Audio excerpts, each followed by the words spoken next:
Berikut adalah 7 langkah segera ke arah kesejahteraan guru. KPM setuju laksana langkah segera dengan teras kelima KPM yang memfokuskan isu kebajikan termasuk tekanan yang dihadapi oleh guru. Langkah-langkah segera itu adalah yang pertama, mansuh pertandingan sambutan majlis di semua peringkat yang tak berimpak besar terhadap pembelajaran murid dan tambah beban tugas guru. Contoh macam pertandingan keceriaan pusat sumber, tandas tercantik, bilik operasi SPBT terbaik. Benda-benda ni semua tak mendatangkan kesan terhadap pembelajaran murid. Tetapi kalau cikgu masuk, confirm mereka akan buat yang terbaik dan keluarkan segala-galanya sehingga hadiah yang mereka dapat jauh lebih kurang berbanding dengan apa yang effort yang telah mereka berikan. Jadi eloknya cikgu ni, kalau dah nama cikgu, kalau dia masuk dia akan buat yang terbaik juga. Jadi eloknya kita mansuh saja pertandingan ini, dan betul lah langkah yang pertama tu pada pendapat saya.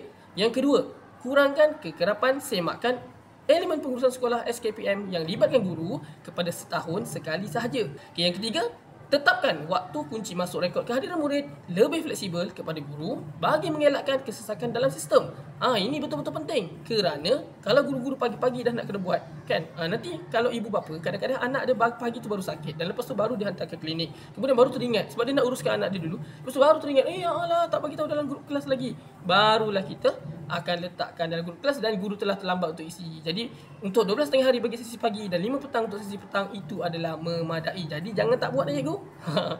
Yang keempat, pelantikan pengemas peperiksaan awam dikendalikan oleh LP dan MPM, terbuka kepada individu selain guru dan penuhi kriteria yang ditetapkan seperti pesara kerajaan ataupun pelajar Institut Pendidikan Guru ataupun pelajar Institut Pengajian Tinggi. Okey, kita tengok cikgu sendiri dah sibuk dengan kehidupan masing-masing. Kalau nak suruh jaga peksa lagi, mereka adalah sangat mengganggu waktu mereka dan mereka punya performance dalam pengajaran. Jadi kita juga bila kerajaan membuat langkah seperti ini, dia memberi peluang kepada pelajar-pelajar IPG ataupun pelajar-pelajar IPT dan pesara-pesara kerajaan untuk berkhidmat sekali lagi untuk kerajaan.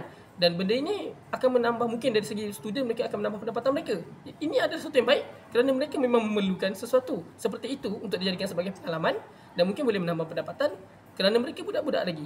Mereka baru student, belum jadi cikgu. Jadi mereka dah dekatkan diri dengan environment guru dan sebagainya lah. Jadi itu sangat bijak bagi saya langkah yang diberikan. Kemudian yang kelima, hadkan penganjuran sambutan hari guru tahunan kepada peringkat sekolah, kebangsaan dan sekolah sahaja. Jadi mungkin ada satu sambutan peringkat sekolah dan satu lagi peringkat kebangsaan. Ini juga penting kerana kadang-kadang yang buat peringkat daerah, buat peringkat negeri pun adalah cikgu-cikgu dekat sekolah juga. Kan nanti kan kena keluar lagi dan sebagainya. Mereka akan membantu dalam AJK yang dibuat untuk peringkat daerah dan negeri. Jadi eloknya sekiranya peringkat sekolah kita buat dan peringkat kebangsaan untuk secara keseluruhan lah untuk rakyat Malaysia, untuk cikgu-cikgu di Malaysia. Jadi ini adalah salah satu langkah yang saya rasa juga sangat bagus. Seterusnya adalah tetapkan ringkasan pengajaran harian RPH di peringkat KPM.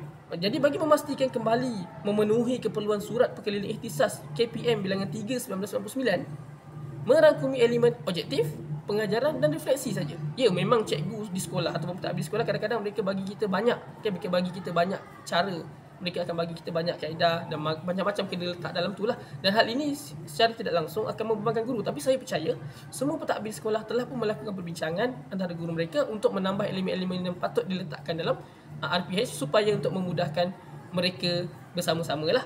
Contoh macam kalau elemen ni tak ada, nanti guru-guru terlupa nak buat yang ni. Jadi itu tidak menjadi masalah asalkan ia kembali memenuhi surat perkeliling ikhtisas bilangan 3/1999 dan kalau ada tambahan mestilah disetujui oleh semua guru-guru di sekolah bagi mengelakkan beban tugas guru yang terlalu banyak.